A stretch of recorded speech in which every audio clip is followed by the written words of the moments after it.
Okay, question 2 here starts by looking at a fraction, and we're asked to rationalise the denominator.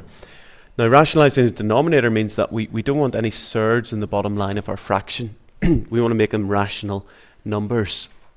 And the way that we do that is we multiply through, in this case, by what we call its conjugate. So on the top line we have 2 plus root 3, and on the bottom line we have root 3 minus 1. And the conjugate of the bottom line here is, instead of root 3 minus 1, it's root 3 plus 1. But so that we're not changing the fraction, we're just changing its appearance but not its value, we need to multiply both top and bottom by root 3 plus 1.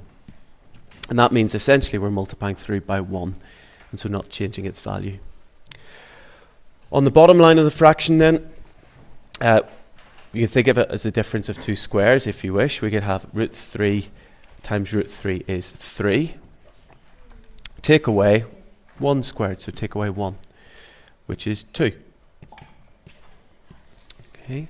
Or you could do it out just like any normal. Root 3 times root 3 is 3. Root 3 times 1 is root 3. Minus 1 times root 3 is minus root 3. And minus 1 times 1 is 1. You still get the same denominator of 2. On the top line, that's what I'm going to do. Multiply them out as if they're in two brackets. So 2 times root 3 is 2 root 3.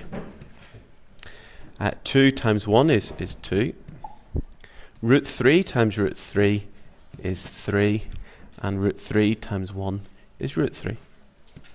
Now it's a matter of simplifying that down. 2 root 3s plus root 3 is 3 root 3.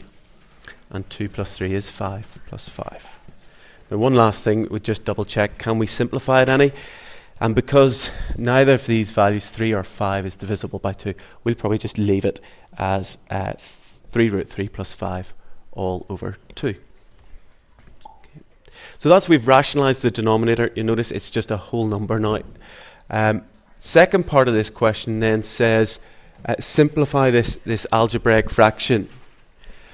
So the first thing that we need to do to be able to simplify this and multiply it out is to factorise any quadratic parts. So for example, x squared minus 16 and x squared plus 6x plus 9. Now I recognise this as the difference of two squares. So that if you do that, you can very quickly put that as x plus 4, x minus 4, all divided by x plus 3. If not, you would have to take it to one side and think of two numbers that multiply to give minus 16 and add to give 0, because there's no x term there. On the right-hand side here, again, hopefully we can factorise this. We're looking for two values that multiply to give 9 and add to give 6. Well, that's 3 and 3. So either you can write x plus 3 all squared, or if you really need to, you can write x plus 3 upon x plus 3. And on the bottom line we have x minus 4. Now, we've factorised everything. That means when we multiply two fractions, we multiply the top bits and we multiply the bottoms. However, if there is a factor that is the same on the top as on the bottom, then we can cancel them. We need to be very, very careful here. It's not just I see an x on top and an x on bottom, we cancel them. It has to be the whole factor. So this whole factor of x minus 4, for example, is same as the whole factor of x minus 4 here. So we can cancel those out.